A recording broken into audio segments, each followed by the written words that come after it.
The other Baltic state moving toward independence is already feeling the effects of Soviet economic sanctions. But turnabout may be fair play as Lithuanian leaders meet tomorrow to consider sanctions of its own against the Soviet Union. Well, there's still much more to come on Nightcast. Is a greener lawn worth risking your health? We'll find out what one group of people thinks. And Greyhound strike negotiations continue, but a settlement may be far down the road. We'll be right back.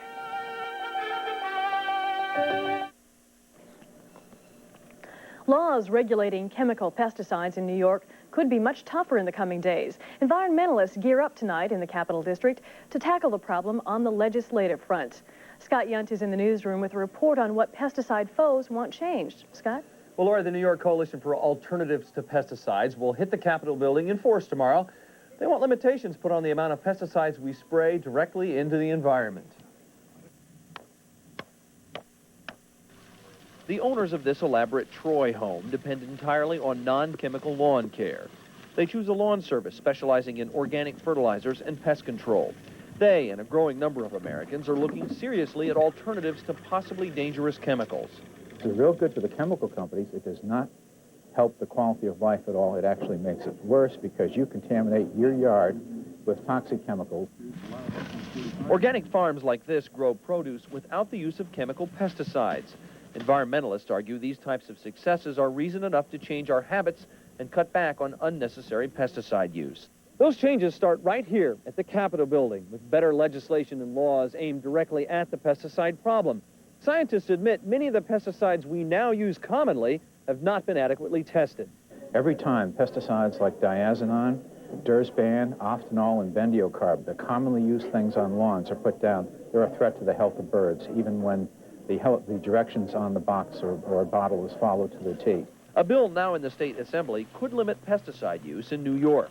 This calls for a 50% reduction in pesticide use by the year 2000. Advocates say plants grown without pesticides are stronger and better able to defend themselves. But the overall goal is stopping the spread of toxics that eventually can end up in us. Lori, Democrat Assemblyman Maurice Hinchey is sponsoring the Pesticide Use Reduction Act in the Assembly. The lobbyists hope for Senate sponsorship by the end of tomorrow. All right, Scott, thanks for the report. Well, the safety concerns of senior citizens is the focus of a new report. A survey released today from the New York State Legislature's Commission on Critical Transportation says more than one-third of all pedestrian deaths in 1988 involved senior citizens. The panel now recommends that a new survey be made to determine where the senior citizens live, where they walk, and where these accidents occur to help avoid them in years to come. An offer to striking Greyhound workers is soundly rejected by the union. The company wants to freeze wages and fire 4,500 people. As the strike continues, a car full of teenagers collides with a Greyhound bus in California. Kent Pierce reports on the aftermath of the tragedy. It happened around 3:30 a.m.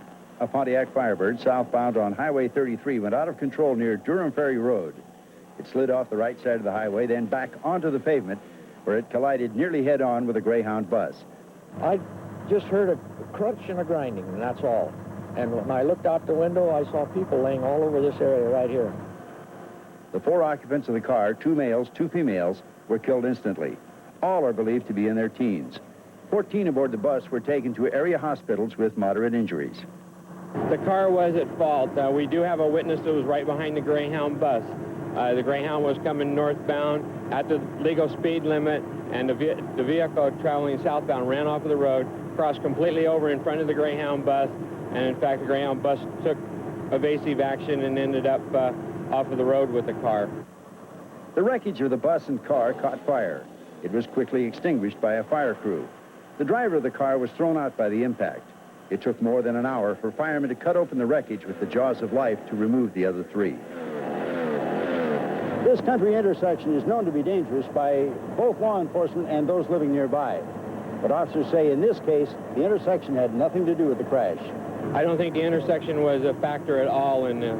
It would have happened on any part of this highway.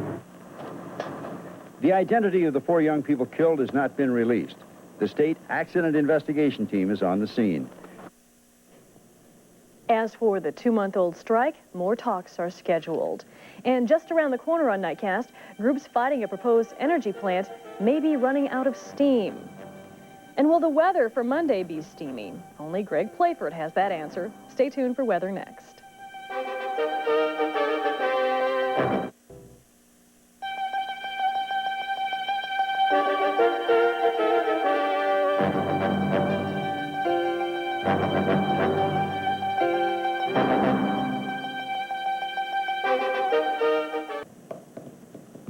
Time for weather and Greg Playford. Greg, it was sort of a typical spring day, wasn't it? I think it was. We had a little bit of clouds, enough sun to keep people happy.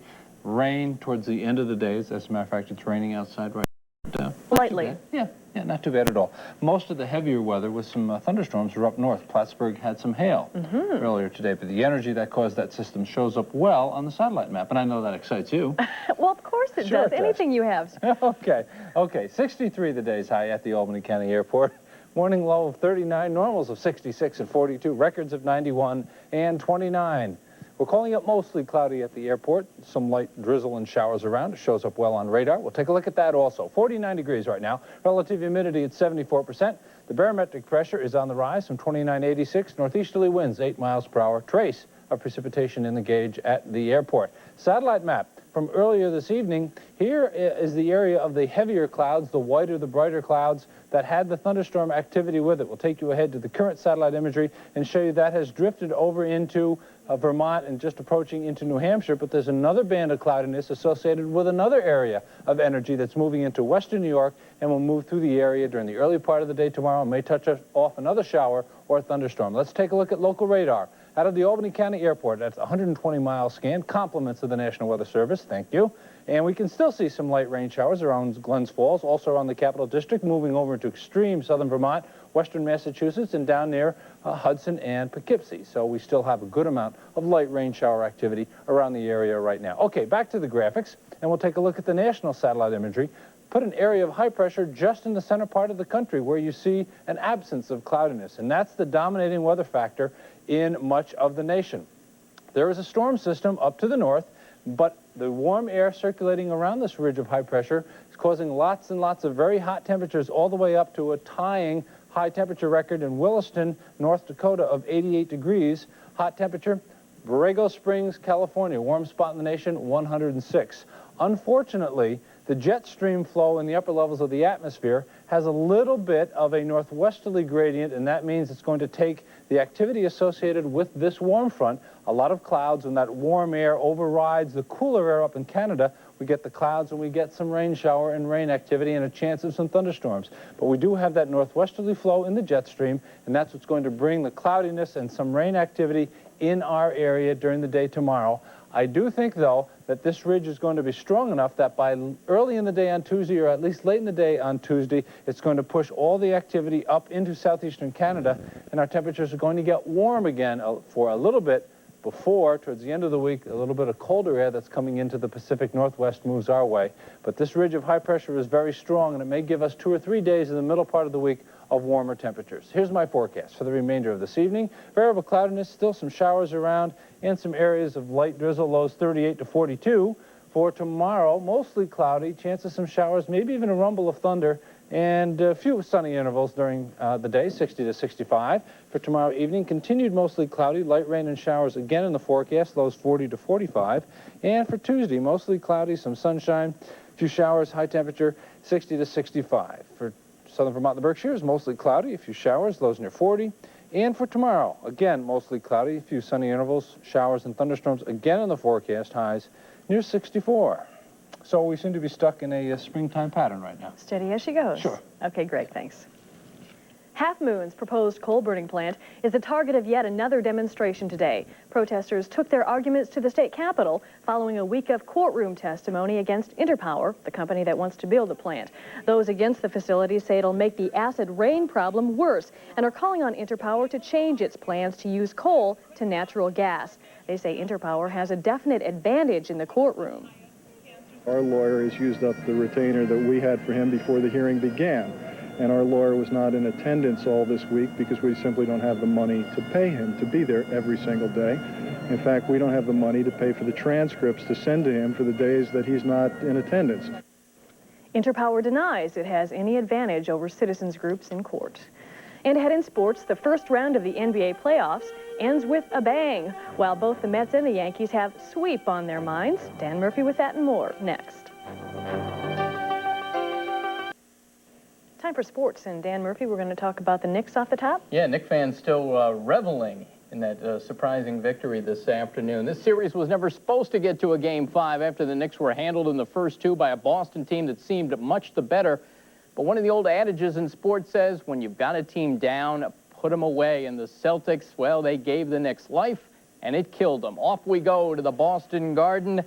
Knicks had lost 26 straight on the parquet before today. First half, though, Johnny Newman with a little omen of things to come. Good baseline jam there. Reggie Lewis answers for the Celts in the paint. And Boston was up 4 at the intermission. Second half, though, the Knicks, well, they do everything right. Break up the 3-on-1 break. Then Oakley gets the jam on the other end. He had 26 on the day. Now, late in the game, Boston down 4. This is how it went for the Celts down the stretch. Bird missing the jam. Celts would never recover. Patrick Ewing buries the 3. Knicks shock Boston 121 to 114. They'll move on to face the Pistons. I think I'm going to give a lot of the credit to y'all. Y'all call us an expansion team. Y'all degraded us. Gave us, a lot more enthusiasm, a lot more, fight. And we just came out and wanted to prove to everybody in America, in the world, that, we're not quitters. Game 5 out west, the Jazz against the Suns. And the fans worth their salt in Utah. First half, the Jazz go inside. Mark Eaton with a slam. Barely has to leave the floor. Utah up early, though. Here comes Tom Chambers. Nice scoop move and the layup. And the Jazz were up 4 at the break. Now, late in the fourth quarter, this one tied at 102. How can you give an open jumper like that to Kevin Johnson? He buries it. Suns win at 104-102. They will go on to take on the Lakers. To baseball, where the hot and cold Yankees were out for their 3rd straight against the Angels. Off we go to Anaheim to see if they could pull it off. Not a lot of punch from the Angels these days. Nice punch there by Mattingly off the first base bag. Kelly will come around to score. Mattingly will get gunned down at second. There he is, but the Yankees have a 1-0 lead. Andy Hawkins was sharp early. Gets Bichette looking at a call, 3rd strike. Yanks up now 4-2 in the 9th. Righetti comes on to pick up his 6th save of the season. Yanks take their 3rd straight from the Angels. Red Sox were in Oakland, and there were some Bo Sox in attendance. Bottom of the first. How many times have we seen this? Ricky Henderson leadoff home run.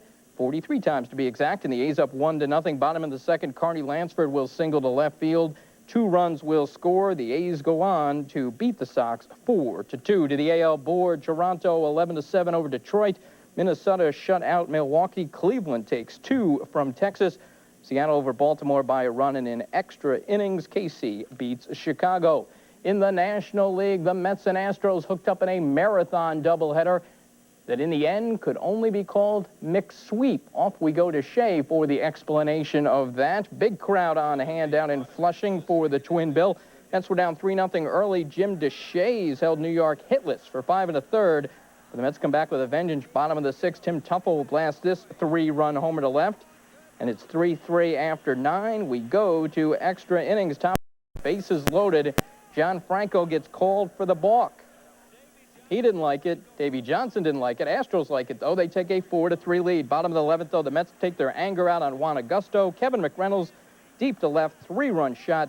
Mets take the opener 7-4. To the nightcap now. Astros skipper Art Howe looking for the split. And it looked early on like he would get it. Ken Oberkfell hits this 3-run homer off Ron Darling.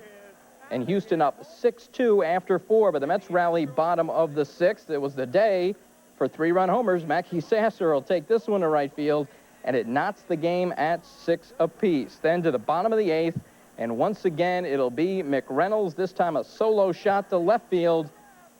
2 winning homers for McReynolds on the day. The Mets take this one 7-6. Davey Johnson finally something to smile about. To the National League board, Philly with a grand slam from Ricky Jordan takes L.A. 9-5. Cincy all over St. Louis. The red-hot Bucks of Pittsburgh take 2 from Atlanta, 6-4 and 4-2. San Diego over Chicago, and San Francisco tops Montreal. In the Eastern League, AC Yanks dropped the opener of their twin bill for their 6th straight defeat, but came back behind Ricky Torres to win the nightcap 5-2. On the ice tonight, Game 3 of the Campbell Conference Final, Chicago and Edmonton tied 1 win apiece. Off we go to Chicago Stadium, where the fans were looking for a sparkling game out of their Blackhawks, and they would get it.